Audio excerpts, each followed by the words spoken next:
Sistem koloid. Sistem dispersi adalah campuran suatu zat dengan zat lain dan terjadi penyebaran secara merata dari suatu zat ke zat lain.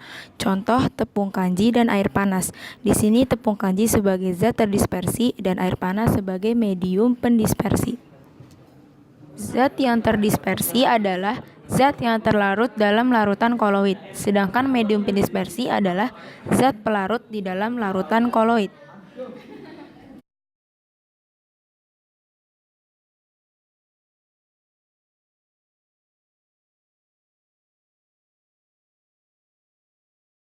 Berdasarkan ukuran partikelnya, terbagi menjadi 3, yaitu larutan, koloid, dan suspensi.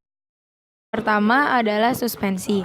Suspensi memiliki ukuran partikel lebih besar 10⁻⁴ cm, bersifat tidak stabil atau mengendap, campuran yang heterogen, dapat disaring atau dapat dilihat mata, dan tidak dapat melewati membran semi-permeabel.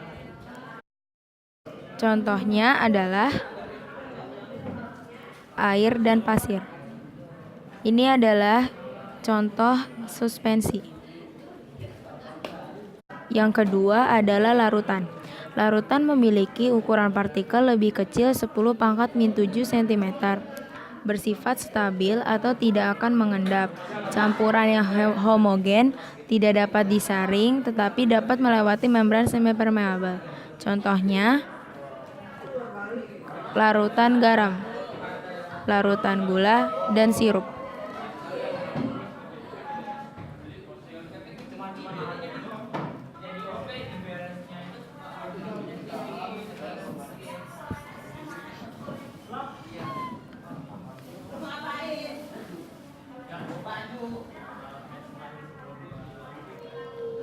Yang ketiga adalah koloid.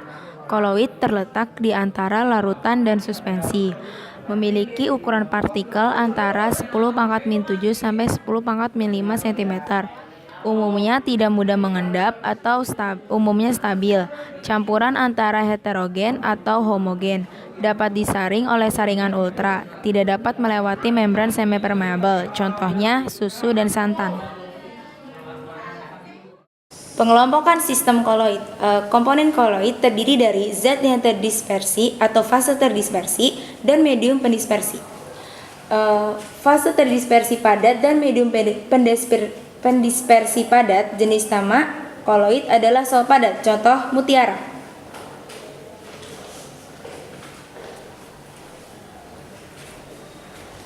Fase terdispersi cair dengan medium pendispersi padat dengan jenis nama koloid emulsi padat dengan contoh keju.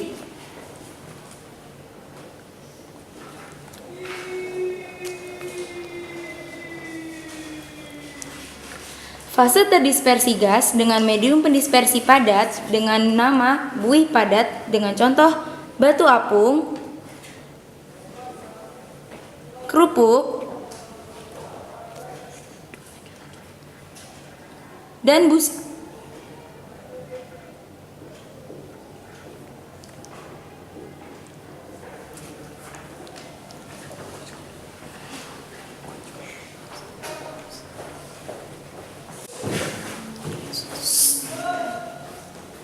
Fase terdispersi padat dengan medium pendispersi cair dengan nama sol, contoh tinta, cat, dan jeli.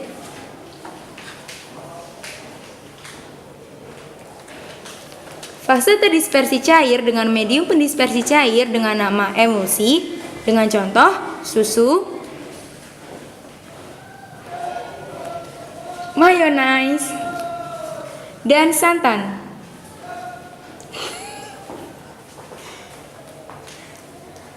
Fase terdispersi gas dengan medium pendispersi cair dengan nama buih dengan contoh krim dan busa sabun.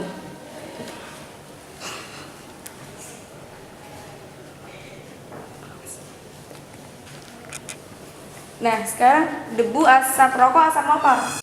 Kalau lagi kosong, fokusin ke Fase terdispersi padat dengan medium terdispersi cair dengan nama aerosol padat. Contoh, debu,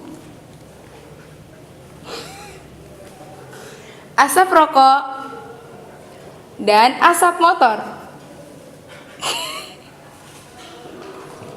Fase terdispersi cair dengan medium terdispersi gas dengan nama aerosol cair. Dengan contoh, awan, kabut, dan hairspray.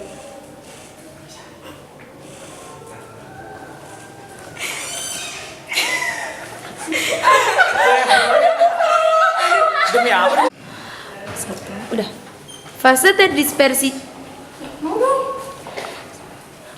terdispersi cair dengan medium pendispersi gas dengan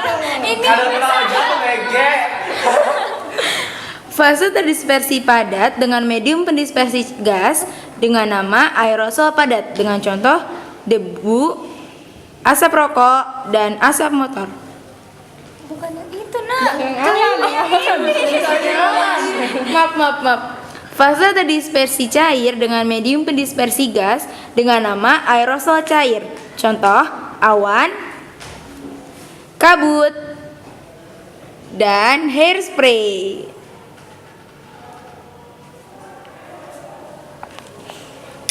Action. Sifat-sifat koloid. Yang pertama, efek tinggal, yaitu penghamburan cahaya yang melalui koloid yang disebabkan oleh partikel-partikel koloid. Contohnya, sorot lampu mobil, terjadinya warna biru langit pada siang hari. 1, 2, 3. Ini adalah percobaan efek tinggal. Saat larutan garam, susu, dan larutan pasir disejajarkan dan disorot oleh senter, apakah yang terjadi?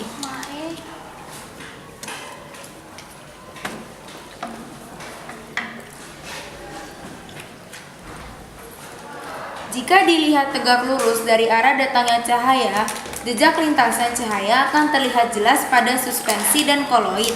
Akan tetapi, jejak cahaya pada larutan tidak terlihat. Terlihatnya lintasan cahaya ini disebabkan cahaya yang melewati suspensi dan koloid dihamburkan oleh partikel-partikelnya, sedangkan pada larutan tidak.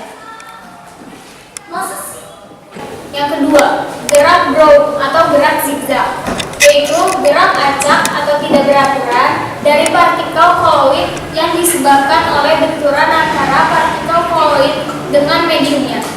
Hal ini terjadi karena ukuran partikel dispersi yang relatif besar dibandingkan medium pendispersinya. Sifat-sifat koloid yang ketiga adalah adsorpsi. Adsorpsi adalah peristiwa penyerapan muatan oleh permukaan partikel koloid. Adsorpsi terjadi karena adanya kemampuan partikel koloid untuk menarik atau ditempeli oleh partikel-partikel kecil. Adsorpsi menyebabkan koloid menjadi stabil. Contohnya, obat diare dalam usus. 4. Elektroforensi, yaitu artinya pergerakan partikel koloid di bawah pengaruh medan listrik. Contohnya, cotral di industri untuk menyaring debu. Jadi debu yang masuk ke penyaring itu akan terkumpul antara plus dan min. Action. Nah, di sifat-sifat koloid ada yang kelima, koagulasi, yaitu peristiwa penggumpalan partikel koloid yang diakibatkan oleh peristiwa mekanis dan kimiawi. Nah, kalau peristiwa mekanik itu pemanasan, pendinginan, dan pengadukan. Sedangkan kalau kimiawi itu pencampuran koloid yang berbeda muatan, adanya elektrolit, dan penambahan ion. Kemudian ada kestabilan koloid. Kestabilan koloid ada dua cara. Yang pertama, menghilangkan muatan koloid. Namanya yaitu dialisis. Dialisis adalah proses menghilangkan muatan koloid dengan cara memasukkan koloid ke dalam membran semipermeabel. Contoh proses dialisis adalah proses hemodialisis atau yang dikenal dengan cuci darah. Kemudian yang kedua, penambahan stabilisator koloid. Emulgator. Emulgator adalah zat yang ditambahkan ke dalam suatu emulsi koloid, cair dalam cair atau dalam padat. Tujuan emulgator yaitu menjaga koloid agar tidak mudah terpisah. Contoh, penambahan sabun ke dalam campuran minyak dan air. Action. Koloid liofil atau hidrofil, yaitu koloid yang fase terdispersinya suka menarik medium pendispersinya. Yang kedua, koloid liofob atau hidrofob, yaitu sistem koloid yang fase terdispersinya tidak suka menarik medium pendispersinya.